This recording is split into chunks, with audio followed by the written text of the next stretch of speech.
So the other day I was walking around my local guitar store buying some various accessories, strings, and so forth, and at the checkout line I noticed these. And two things struck out to me about these strings. One, they're John Mayer's signature string, and obviously I'm a huge John Mayer fan, so I'm immediately curious. And two, they're Bell Bronze, and that's a string material I haven't really seen used on an acoustic guitar string, but it stuck out to me because I used to work at a music shop in North Hollywood called Am Shop Bass Exchange. And they make these really cool custom super lightweight bass bridges, and the saddles they use are made out of that same material. They're made out of Bell Bronze. And the owner, Gary, he would rave about these saddles and how good they sounded and the Bell Bronze material. So I thought, okay, I want to try these out and kind of compare them to this 80-20 bronze, which is what I currently use, as well as a phosphor bronze string of the same gauge. So the other thing as well is these happen to be the same gauge that I use. I like 11 to 52s on my acoustic guitar because I'm primarily an electric player, so just feels a little bit easier on my fingers. And these happen to be in that gauge as well. Signature strings are kind of an interesting concept because I feel like it could be something that could be very easily seen as just like a cash grab from like the artist and the manufacturer by placing a name on, on something as simple as a guitar string. But if done right, it can be a cool product. I've tried two sets of signature strings in the past. One is John Mayer's other signature set, as well as the Tim Henson set. The Tim Henson set, I'll give kind of a brief overview of my thoughts on both those. But the Tim Henson set was a similar experience to the John Mayer one, where I was in checkout at Guitar Center, saw them. They happen to be in the gauge that I use, which is on my electric guitar, which is 9.5. So that's kind of a more of a unique gauge. So whenever I see kind of a new string that I've never tried before in 9.5, I like to try it out. They sounded good. They lasted a decent amount of time from what I remember. I only used them once. They had kind of a tighter low end, which I liked, which makes sense if you listen to Polyphia's music. But they weren't enough to keep me around to keep buying the set of strings for whatever the cost of those strings were. I'll put the cost on the screen here. Versus just regular D'Addario. I use regular D'Addario 9-5s. The John Mayer electric strings, that was purely coincidental of the gauge. I was going out on the road bringing my silver guitars. I needed a guitar that was set up a half step down for some of the songs for about half the set. So I brought out my other Strat, wanted to set it up with 10.5s, and I didn't like the bottom three strings on the regular D'Addario 10.5 set. So I was going to go buy 3 individual strings to kind of balance it out and build my own custom set. And literally the day before, or within a day or two of trying to go buy and build this custom gauge, John Mayer announced his signature set with Ernie ball that happened to be the exact 10.5 gauge that I needed. So I was like, great, that solves my problem right there. Tried them out, and I still use them on that guitar, and they sound great. But I feel like tonally, you're going to hear the most difference between an acoustic guitar. And so again, these ones being this Bell Bronze material really stuck out to me, and I just got curious. So these strings are $12.99.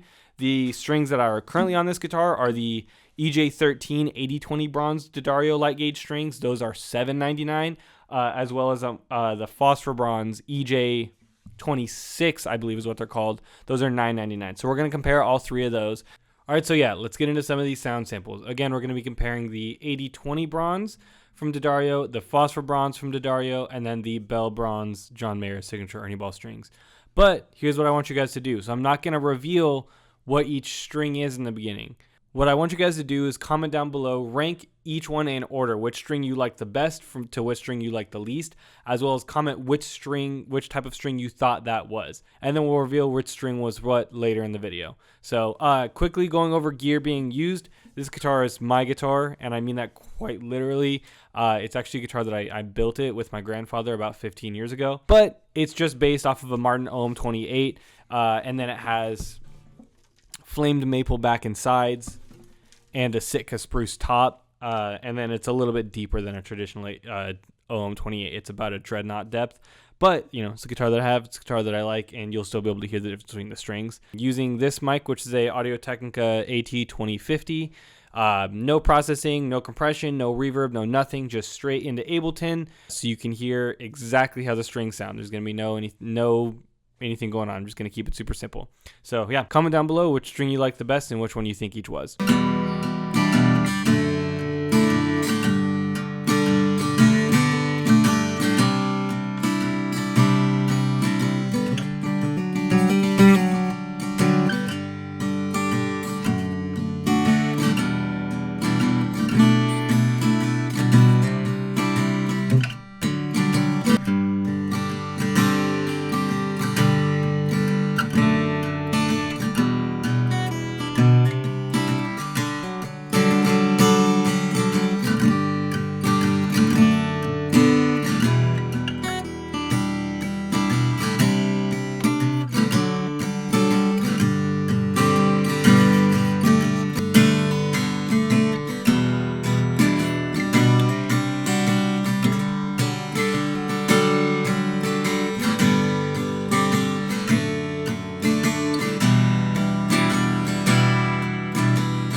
Okay, so it's been a little over a week now since I've had the strings on my guitar. I've been using them fairly consistently. I've used them a couple times in some live applications. And overall, I will be honest, I do like them a bit more than I was expecting to. I kind of did this just as like a fun experiment. But I will say my overall thoughts, I think the strings sound really good and they sound very well balanced in my experience, especially using them live. The low end isn't as present, not necessarily, I would say, in a positive way, generally speaking. It's not like a tighter low end. It's just not there as much as like, say, like a phosphor bronze string. But I think the added benefit for that, for me at least, was when playing live, especially plugged in, it kind of took away some of those frequencies that might be a little bit more prone to feedback. That's my personal experience with my guitar and my rig. That's obviously not going to be the same for everyone, but just something I noticed. But the top end clarity, you know, like especially like the D, G, B, and high E strings, I thought sounded really, really nice. I thought they cut really well. And overall, I actually really like the strings. So I've been using them. I'm going to continue to use them for the rest of their life. So far, they haven't really aged too much. And so we'll see how long they last overall. But yeah, I have to say I was quite pleasantly surprised. So if you want to see a comparison similar to this, but with the other two strings that I mentioned, like the John Mayer Signature Electric strings, as well as like the Tim Henson ones, let me know. And of course, for the answer of which string was what, we'll see if you got it right. But string set number 1, those were the phosphor bronze D'Addario strings. String number 2 were the 80-20 bronze strings. And then string set number 3, those were the bell bronze strings. So I'd say overall, they're $13 for a set of strings. If you like an uncoated string, you know, it's a couple dollars more than your standard set. The more interesting factor for me was the bell bronze material, a lot more so than the fact that they were associated with John Mayer. It was just a unique new material that I haven't seen being used super often. So I would say for that reason, and if you're a John Mayer fan, that's a bonus. But for that reason alone, it's worth trying them out at least. I'd say once, but we'll see. So I'll probably get them again and maybe give them another run through on another life cycle, and then maybe switch back to like a phosphor bronze string to see if I missed them or not. But overall, I think this was just kind of a fun experiment. I think it'd be fun, you know. I think it's a fun experiment for you, worth trying. Next time you change your strings, it's not a couple dollars more. Obviously, just going to say this as well. As I mentioned in the beginning of the video, I bought these strings like out on my own money at Guitar Center. Ernie Ball didn't send me these or anything. I just saw them and then wanted to try them and then decided to make a fun little video about it. So those are my thoughts and opinions. I thought it was fun. Let me know if you guys like content like this, and if you want it, like I said, if you want to see some other comparisons between like the Tim Henson strings and the other John Mayer strings, which I currently am using, let me know below, and I can do maybe an electric guitar version of this video as well. So thank you guys so much for watching. I hope you guys have a great rest of your day. Please, as always, if you did like the content, like the video and subscribe if you haven't already, and I'll see you guys in the next one. Have a great rest of your day.